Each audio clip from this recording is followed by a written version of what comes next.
ఇదే 2019 అప్పుడు తెలుగుదేశాన్ని అనేవాళ్ళు. ఏ పార్టీ అయినా మీరు ఒకసారి మాట చెప్పండి, ఏ పార్టీ అయినా మూసుకుపోవడం ఉంటుందా సార్? నాకు తెలియగడుతుంది. ఒక్క నిమిషం సార్. ఎందుకంటే ఇది మన ఇద్దరు మాట్లాడుకుంటే సంభాషణ వేరుగా ఉంటది, ఇది రాజకీయ చర్చ.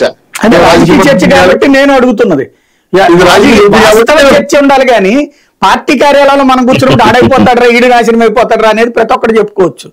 కమ్యూనిస్ట్ నాశనం కాలేదు సార్ మన ఇండియాలో, కాంగ్రెస్ లేదు. మీరు చెప్పిన మాటకి నేను ఏకీపిస్తున్నా. 160 సీట్లు జనసేన తెలుగుదేశం పార్టీకి వస్తున్నాయి.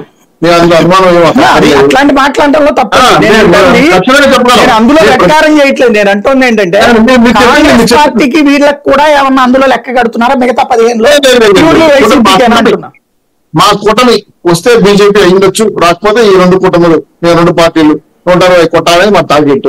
అందులో మేము ఆ విధంగానే కింది స్థాయిలో కార్యకర్తలు, మా ఇన్ఛార్జీల్ని, ఇప్పుడు వరకు పడిన అభ్యర్థుల్ని ప్రత్యేకంగా శ్రద్ధ తీసుకుని దాని మీద ప్రచార అస్త్రాలు మొదలు పెట్టాం.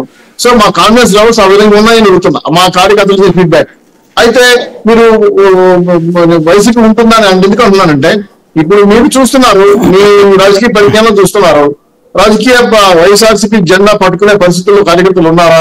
24 గంటలు ఉంటున్నారా? మాకు కూడా అనేక పరిస్థితులు వచ్చాయి, ఉండకపోవచ్చు. ఒకటి మాత్రం వాస్తవం, జెండా పట్టుకోవడానికి జెండా పట్టుకోవడానికి అడిగిపోయారు కార్యకర్తలు.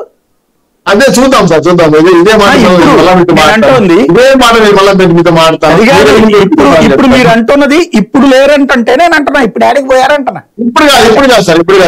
ఎలక్షన్ అయ్యాక తర్వాత చూద్దాం. అప్పుడు ఉన్నారా అంటే ఇప్పుడు ఆడికి పోయారు, సిద్ధం సభలు కూడా పెడుతున్నారు కదా అని. అవునవును సార్, వెళ్ళిపోవడం సిద్ధంగా పెడుతున్నారు సభలు. ఇదే సార్ ఇలా మాట్లాడడానికి పనికి వస్తే మాకు, అంతేగాని ఒకటి మాత్రం నిజం సార్, మేము జనసేన తెలుగుదేశం పార్టీకి వెళ్ళబోతున్నాం. ప్రశాంత్ కిషోర్ చెప్పినా, లేదు ఇంకో సెపాలిస్ట్ చెప్పినా, జర్నలిస్ట్ చెప్పినా, మాకు వాళ్ళ అభిప్రాయాలు, వాళ్ళ సర్వేలు, వాళ్ళ వ్యక్తిగతం ఉండొచ్చు.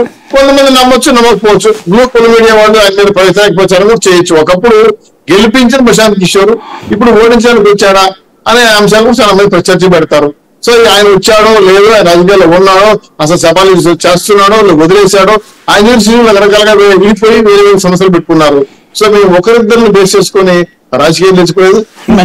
ప్రశాంత్ కిషోర్ చెప్పినంత మాత్రం జనం తెలుగుదేశం పార్టీ ఓటు పడిపోతాయి అనేది నమ్మకం కాదు సార్, అపనమ్మకం అవుతాయి. ఎందుకంటే ఆయనకి ఆంధ్ర రాష్ట్రం సంబంధం లేదు. ఆయన ఏదో రాజకీయ పార్టీ గతంలో పనిచేసాడు.